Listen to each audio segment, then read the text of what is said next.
Quand on évoque le mot K-pop, on parle de musique populaire coréenne. Et même si l'on atteste que la musique est mondiale, surmontant les barrières de la langue pour inspirer les populations du monde, cela n'empêche pas ce genre d'être largement influencé par son pays, ses normes sociales et son patrimoine culturel. La Corée du Sud est connue pour son aspect très conservateur, un pays où la discrimination envers les minorités et d'importantes préoccupations en termes de droits humains demeurent. En effet, de nombreuses causes, telles que l'inégalité que subissent les femmes ou la légitimité des personnes LGBTQIA+, et des minorités ethniques y sont encore sujet de controverse. Pourtant, plus le temps passe, plus la parole se libère. Avec notamment des figures fortes du monde du divertissement qui n'hésitent pas à bousculer les codes sociaux et clamer la liberté individuelle, emmenant aussi avec eux beaucoup de controverses. C'est le cas de Hollande, une de ces figures marginales, porte-parole de la communauté LGBTQIA+.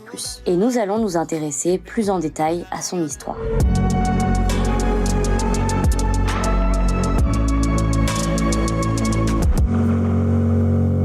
Go Tae-seop, plus connu sous le nom de scène Hollande, né le 4 mars 1996 à Daegu, est un chanteur, auteur-compositeur sud-coréen. Il fait ses débuts en janvier 2018 avec la sortie du single Neverland et est connu pour être la première idole de K-pop ouvertement gay. Pourtant, quand on remonte dans l'histoire, d'autres vétérans tels que Mamang en 2007 ou encore quelques membres du groupe G.I.P en 2016 ont eux aussi fait leur coming out, mais la plupart disparaîtront du milieu à cause de la pression sociale et n'auront donc pas l'occasion de suffisamment représenter la communauté LGBTQIA+, dans les médias. Hollande exprimera « Quand j'étais plus jeune, aucune idole coréenne n'avait révélé son statut LGBTQIA+. Pendant mes études, alors que je traversais une période difficile, j'ai été très influencée par les artistes pop LGBTQIA+, occidentaux. Et je savais que nous avions besoin d'une figure similaire en Corée du Sud. Ce désir d'être un modèle réconfortant pour les minorités a donc motivé Hollande à poursuivre une carrière dans la musique. Il a déclaré à SBS Pop Asia « Il n'y a pas beaucoup de célébrités en Corée qui défendent les droits des hommes. J'ai pensé qu'il devait y avoir quelqu'un comme moi qui révèle son identité sexuelle. Tae-seop a donc choisi Hollande comme nom de scène en hommage au premier pays à avoir légalisé le mariage homosexuel. L'artiste dira qu'il a d'abord parlé de sa sexualité à ses amis lorsqu'il était adolescent, mais qu'il n'en avait pas parlé à ses parents avant ses débuts en tant qu'idole en 2018. C'est une fois que sa famille l'a appris à travers ses activités d'artiste que Hollande expliquera la situation à ses parents à travers une lettre. 부모님 반응은 어땠어요? 처음엔 너무 당황스러워하시다가 외국으로 가라 했어요. 저보고 한국에선 살기 힘들 거라고 외국으로 가서 살면 안 되냐고 걱정과 그렇게 됐죠. 지금은 지금은 완전 좋아요. 제가 연예인 하는 거 너무 좋아요. Le chanteur de 27 ans a également déclaré qu'il était victime d'intimidation à l'école en raison de sa sexualité. 처음에 제가 커밍아웃 했을 때 중학교 당시에 정말 친하다고 생각하기도 했고 좋아했던 친구한테 했었어요. 소문은 굉장히 빠르게 퍼지잖아요. Ses camarades de classe sont alors harcelés et violentés. Ces abus ont eu de lourdes conséquences puisque l'artiste a souffert de dépression, d'anxiété sociale et a même eu des idées suicidaires au cours de son adolescence. Son seul réconfort à l'époque étaient les artistes internationaux qui exprimaient leur soutien à la communauté LGBTQIA+. Il citera notamment Madonna et l'actrice Anna Tawai, mais aussi des artistes de K-pop comme SHINee, G-Dragon et Xia. Kim Jong-un de SHINee a été une grande source d'encouragement, notamment lorsqu'il a fait la une des journaux en 2013 pour avoir implicitement soutenu une étudiante transgenre et bisexuelle lorsqu'elle a dénoncé la culture coréenne de discrimination anti-LGBTQIA+. Ces personnes ont été une véritable source d'inspiration pour Hollande afin d'essayer de devenir lui aussi une figure de soutien similaire dans son propre pays et de raconter son histoire à travers la musique. Alors que l'industrie de la K-pop fait généralement débuter les groupes et les chanteurs solos par l'intermédiaire d'agences, l'histoire de Hollande est un peu différente. Il a d'abord étudié la photographie à l'industrie des arts de Séoul, qu'il quittera en 2018 pour se consacrer à sa carrière d'artiste. Lorsqu'il a décidé de se lancer dans la musique, il a tenté de passer plusieurs auditions pour rejoindre des agences. Cependant, aucune n'était disposée à travailler avec un artiste ouvertement gay et lui demandait de ne pas révéler sa sexualité pour coller au système des agences de divertissement. Fidèle à ses convictions, il refusera de se plier aux règles de l'industrie. Il dira « 저도 그 전에 회사를 찾고 싶어서 그렇죠, 그렇죠. 연습생이라도 약간 조금 했고 아 진짜요? 그래서 오. 했는데 저는 이런 얘기를 하고 싶다. 저는 그냥 제 정체성을 가지고 활동하는 게 팬들을 속이지 않는 거고 제가 할 수 있는 이야기들이 더 많을 것 솔직한 같다는데 모습을 보여. 네, 근데 그런 부분에 있어서 한국 회사들은 계약을 하지 않아줬다. 그럼 처음부터 굉장히 오픈하게 그냥 다 얘기를 네. 하셨. 거군요. 네, 저는 커밍아웃 안 하면 못 살 것 같았어요. 그쵸, 답답해서 맨날 여자 만나는 척 해야 돼? So weird, right?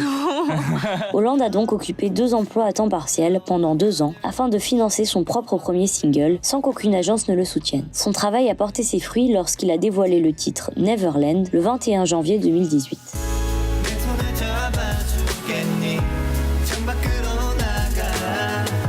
Le single indie mélancolique parle de l'évasion vers un monde où tout le monde peut aimer librement. Le clip vidéo a accumulé plus d'1 million de vues en 20 heures. On peut notamment y voir Hollande embrasser un acteur masculin. Cette scène a valu à la vidéo d'être classée R, ce qui signifie que les personnes âgées de moins de 17 ans ne peuvent la regarder qu'en présence d'un parent ou d'un tuteur, ce qui n'est pas le cas pour un baiser entre une femme et un homme. 키스신을 원래 넣을 생각은 없었어 딱히.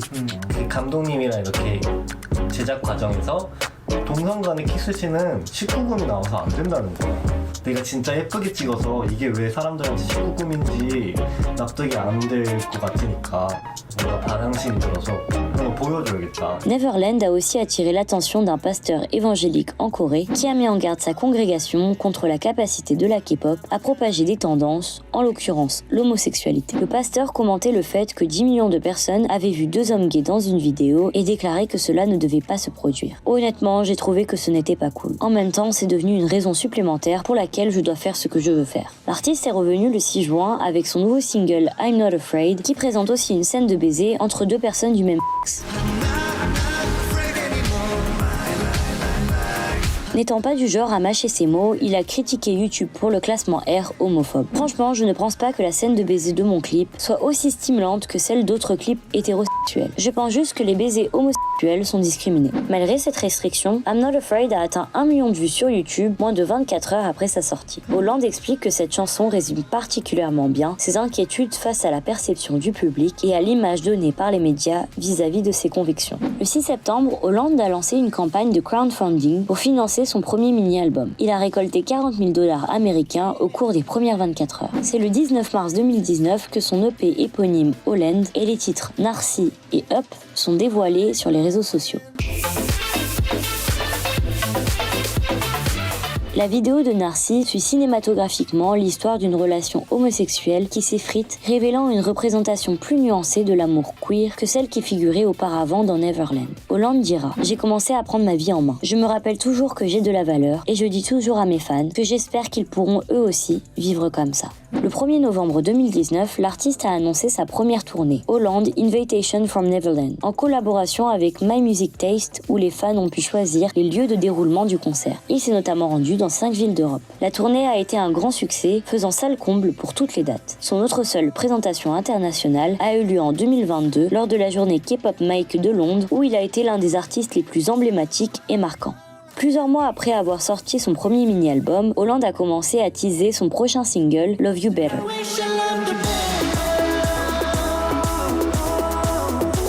La chanson et le MV sont publiés le 11 décembre. Dans une scène marquante du clip, l'idol se regarde dans le miroir, courbe sa main gauche en forme de pistolet et place ses doigts dans sa bouche. Après avoir appuyé sur la gâchette, une gerbe de paillettes et de confettis explose de sa tête, lui permettant de sortir de l'obscurité avec une nouvelle assurance, de s'exprimer tel qu'il est vraiment.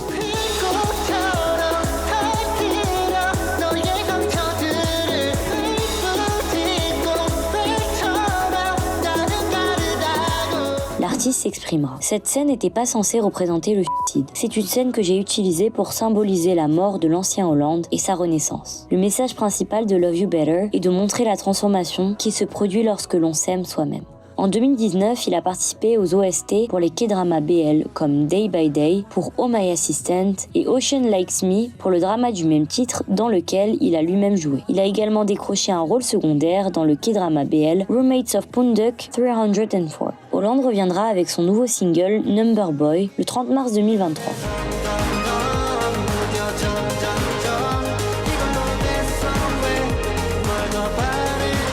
Le clip a fait beaucoup parler de lui, notamment pour l'apparition de Kim Ji-hoon, membre du groupe Zero Base One et connu pour ses rôles dans des dramas du genre BL, notamment dans Roommates of Punduk 304. Dans le MV, Hollande n'hésite pas à poser dans des tenues perçues comme non normées pour un homme en situation quotidienne. De nouveau, il souhaite transmettre des messages forts de sens. Le jeune chanteur se dépeint comme un number boy. c'est-à-dire un individu lambda parmi tant d'autres. Dans les paroles, Hollande énonce haut et fort qu'il n'est qu'un nombre pour la personne qu'il aime. Le nombre ici peut être une critique de cette façon de consommer l'amour comme un produit de supermarché. On l'achète et une fois qu'on s'en est lassé, on s'en débarrasse sans se soucier de son devenir. Le clip se déroule à Itaewon, lieu choisi par Hollande en raison du large éventail de communautés et d'ethnies que l'on y trouve. Dans l'ensemble, Number Boy est une chanson puissante avec des messages personnels d'amour de soi qui parlent des luttes de la vie quotidienne, non seulement pour la communauté LGBTQIA+, mais aussi pour toutes les autres personnes hors des codes évoluant dans un monde qui met l'accent sur les chiffres et le statut sur les réseaux sociaux. C'est le but de cette vidéo, d'aimer les gens tels qu'ils sont. Ainsi, au-delà d'être le porte-parole de la communauté LGBTQIA+, Hollande est surtout un artiste polyvalent et expérimental qui s'est toujours battu pour ses convictions. Montrant que même étant seul face à la puissance des agences et de l'industrie, on peut s'élever pour un monde plus juste. Il apparaît donc comme la figure parfaite pour donner le coup d'envoi d'un nouveau genre et d'une nouvelle communauté dont la K-pop a grand besoin. Bien qu'il soit un artiste indépendant sans grand label pour le soutenir, Hollande a réussi à grimper dans les charts, recevant l'approbation des médias internationaux et du public pour ses titres. Le mois dernier, Dazed a annoncé qu'il était le lauréat de sa liste annuelle Dazed 100, rassemblant des individus ou des groupes ayant eu un impact sur la culture des jeunes. Cependant, si Hollande a été le centre d'une vague de soutien mondial, célébrant la première star de K-pop ouvertement gay, le climat dans son pays d'origine n'est pas très réjouissant. Je n'ai pas fait mes débuts dans une grande agence, et je n'ai donc pas été reconnu par une grande partie du public coréen. Alors que la majorité des articles le concernant proviennent de médias internationaux et de journalistes étrangers, les Coréens préfèrent garder le silence ou effleurer le sujet sans prendre de risques. L'absence de discussion autour d'une star gay de la K-pop, négative ou positive, est alarmante, étant donné que la K-pop est en général inondée d'androgynie, d'homoérotisme subtil et d'intimité physique entre personnes du même sexe dans les clips, les performances et les interviews d'artistes. Et puis dès qu'il y a des interactions entre un homme et une femme, ça fait polémique. Le paradoxe! Il y a beaucoup de choses que je dois accomplir à l'avenir. Je ferai de mon mieux, bien sûr. Mais il y a vraiment une grande partie de la société coréenne où ma présence n'est pas la bienvenue. Selon un article du Télégraphe, plus de 210 000 personnes en Corée du Sud ont signé une pétition cette année contre le Seoul Queer Culture Festival. L'événement s'est déroulé comme prévu le 13 juillet et a attiré plus de 120 000 personnes malgré les quelques centaines de manifestants qui s'étaient également présentés. Mais parfois, la haine dépasse les simples protestations. Hollande en parle notamment dans ses chansons. Le MV de Number Boy dépeint de la haine et de l'hostilité éprouvée à l'égard de la communauté LGBTQIA+. La scène du clip où des personnes filment Hollande sur le sol montre sa solitude et le manque de soutien apporté à ceux qui traversent des difficultés. Son visage meurtri et coupé fait référence à un incident survenu en 2020, lorsque l'artiste a été victime d'une attaque homophobe alors qu'il se promenait avec son ami et manager à Itaewon. Le 5 mai 2020, en fin de journée, Hollande a raconté sur Instagram et Twitter qu'un inconnu l'avait agressé physiquement et traité de sale gay dans le quartier d'Itaewon de Séoul.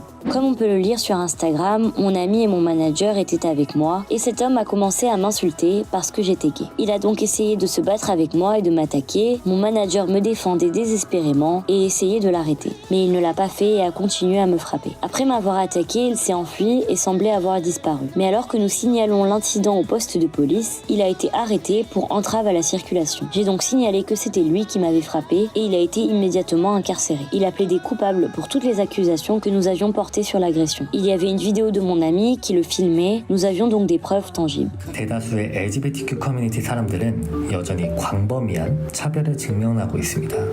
사회조사에 따르면 한국인의 57.1%가 동성애를 반대한다고 합니다. En tant qu'homosexuels, nous n'avons pas l'impression d'être correctement protégés parce qu'il n'existe pas encore de loi anti-discrimination dans notre pays. Si vous appelez la police dans une situation comme celle-ci, il s'agit simplement d'une affaire d'agression. Il ne s'agit pas d'un crime de haine en particulier. Je veux que les gens reconnaissent la douleur et le courage qui me permettent de partager mon histoire. Je veux que ceux qui semblent seuls soient réconfortés, mais je veux aussi que ceux qui considèrent les choses comme acquises et qui vivent sans crainte d'être attaqués soient choqués parce que ces crimes existent. Les violences envers les personnes LGBTQIA+, sont monnaie courante en Corée du Sud, où l'homosexualité est encore considérée comme un tabou et un sujet de discorde entre les générations plus âgées et plus jeunes.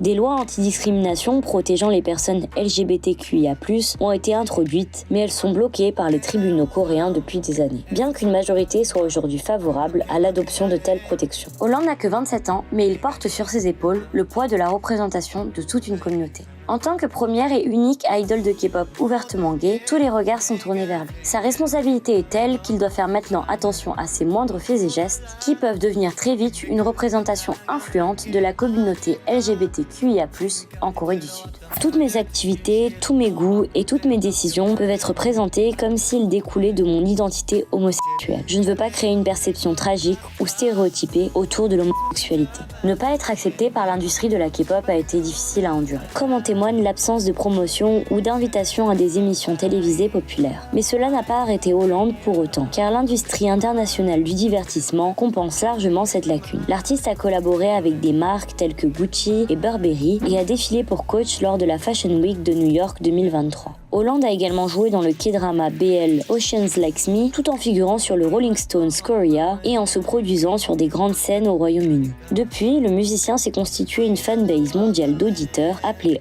Harling, qui l'aide à continuer de travailler sans le soutien d'une agence, comme avec la campagne de crowdfunding qu'il a lancée pour réaliser son mini-album en 2019, qui a recueilli plus de $100 000 en moins de 2 mois, 217% de l'objectif initial. Le fait de se présenter comme une personne appartenant à la communauté LGBTQIA+, dès le début, lui a valu beaucoup d'attention, en particulier de la part des jeunes fans LGBTQIA+, qui cherchaient une idole à qui s'identifier. Holland a battu l'insurmontable, réussir en tant qu'artiste indépendant et hors des codes, dans une industrie impitoyable où même avec la plateforme et les ressources d'une agence, le succès des idoles est loin d'être garanti. Plus que les autres idoles de la K-pop, j'ai l'impression d'avoir une image un peu plus égocentrique, indépendante et individualiste. Je pense que mes fans apprécient ces aspects candides et authentiques. En outre, il existe des minorités et des communautés marginalisées dans le monde entier, et je crois que j'ai pu être une figure d'espoir et de réconfort pour elles. Et cette authenticité se prouve par son franc-parler sur sa vie privée et ses relations, sujet normalement tabou dans l'industrie de la K-pop. Le 24 mars 2022, Holland a profité d'une diffusion en direct avec ses fans pour confirmer qu'il avait un petit ami. Holland est resté très discret sur les détails de son nouveau compagnon, donnant peu d'informations, sauf pour dire que le nouvel amour de sa vie est une personne normale, pas une célébrité ou une idole, et pas du tout impliqué dans l'industrie du divertissement. Il parle aussi de ses relations avec d'autres K-pop idols. J'ai des gens qui me soutiennent, mais comme je n'ai pas eu l'occasion de rencontrer ou d'interagir fréquemment avec d'autres artistes de K-pop, je ne sais pas exactement comment ils me perçoivent. Mais il y a beaucoup d'artistes qui respectent et aiment ma musique et ce que je fais. Holland s'est notamment lié d'amitié avec Kiri lorsqu'ils ont tous deux participé à une campagne de Burberry et ont figuré sur des selfies postés à plusieurs reprises par la membre de Red Velvet sur son compte Instagram. Nous pouvons aussi parler de son amitié avec Kim Ji-hoon, membre de Zero Base One, les deux ayant participé au tournage d'un drama BL et du clip de Holland. Même si l'industrie de la K-pop accueille des moments d'intimité entre personnes du même sexe dans les chorégraphies ou dans des émissions de variété, le nombre de personnalités LGBTQIA+, visibles et ouvertes dans l'industrie du divertissement est très limité. Mais ces dernières années, certaines grandes idoles de la K-pop se sont de plus en plus exprimées en faveur des droits LGBTQIA+.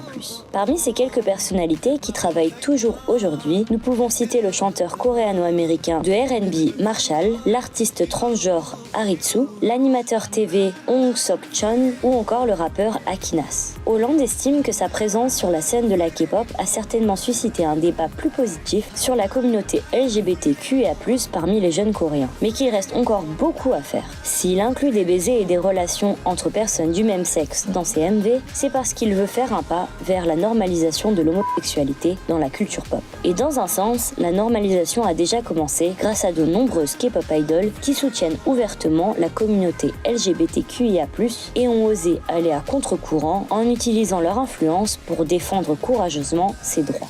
Jokwon de 2AM. Lorsque Jokwon a fait la promotion de son premier titre en solo Animals avec une paire de talons, la question était de savoir si cela était seulement pour faire parler de lui. Cependant, au fil des années, l'histoire d'amour entre l'artiste et ses talons hauts est restée inchangée, lui donnant l'occasion d'explorer de nouvelles facettes de lui-même et consolidant son lien avec la culture drague. L'absence de genre est mon arme, a-t-il déclaré lors d'une interview. Puisqu'au lieu de fuir l'image androgyne qui a fait sa renommée, il l'a exploitée. Également, depuis ses débuts dans le rôle du roi Hérode dans Jesus Christ Superstar, Jokwon a choisi de jouer dans des comédies musicales à caractère homosexuel, comme Priscilla, Queen of the Desert et Everybody's Talking About Jim. Et ce, même lorsque ses prestations ont suscité des critiques de la part du public. Tiffany de Girls' Generation. En 2018, Tiffany a écrit une lettre d'amour sincère à ses fans. Dans celle-ci, elle réfléchit aux injustices auxquelles elle a dû faire face en tant qu'américaine d'origine coréenne et a remercié la communauté LGBTQIA+, de l'avoir soutenue avec un amour inconditionnel et beaucoup d'espoir. Elle écrit « Je suis reconnaissante et bénie de pouvoir travailler avec et d'aimer tant de personnes extraordinaires de la communauté LGBTQIA+, qui ont apporté tant d'amour à mon art et à ma vie. » Pour sa chanson Over My Skin, Tiffany a déclaré qu'elle avait fait exprès de ne pas mentionner d'hommes dans sa chanson afin que les femmes ayant des préférences différentes puissent s'identifier à la chanson. Kevin de The Boys. Véritable amoureux de la culture pop, Kevin est celui qui connaît toutes les références, y compris les piliers de la culture LGBTQIA+. Il a mentionné à plusieurs reprises qu'il regardait Pose, une émission centrée sur la culture et l'histoire des transgenres. Il est fan de RuPaul's Drag Race et a déclaré qu'il donnerait volontiers ses économies à Blanca Del Rio. Il lit et recommande également des livres qui tournent autour de protagonistes ayant des relations homosexuelles. Suga de BTS. Tous les membres de BTS ont ouvertement soutenu les droits LGBTQIA+, tout au long de leur carrière. Particulièrement Suga, qui en 2014 a déclaré dans une interview japonaise que les rendez-vous amoureux n'étaient pas limités aux filles et que le genre n'avait pas d'importance. Je me concentre sur la personnalité et l'atmosphère. Je n'ai pas de type idéal et cela ne se limite pas à une fille. Yves de Luna. Lors d'une interview, Luna a parlé de son importante fanbase LGBTQIA+. Yves a révélé qu'elle était consciente de la façon dont les fans interprètent sa chanson solo New et la chanson solo de True Heart Attack comme contenant des éléments LGBTQIA+. Elle a déclaré « Lorsque la chanson a été écrite et que la vidéo a été filmée, nous n'avons pas vu les choses de cette manière. Pour nous, il s'agissait d'une histoire de désir, mais nous sommes très reconnaissants qu'elle ait été traduite de cette manière. » Ellie de EXID.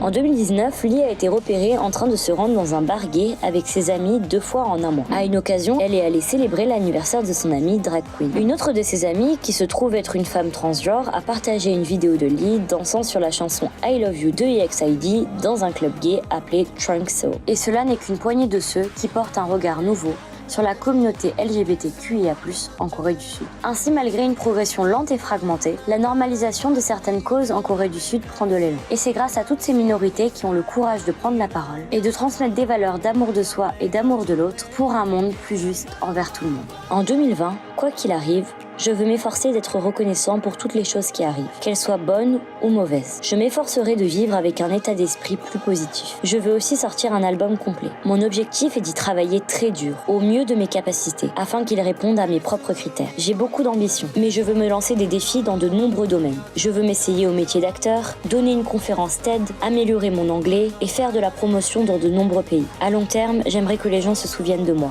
Holland, non seulement comme une idole de K-pop, mais aussi comme une icône qui a laissé un héritage durable dans de nombreux domaines et industries. C'était Baguette Entertainment, merci de nous avoir écoutés et à la semaine prochaine.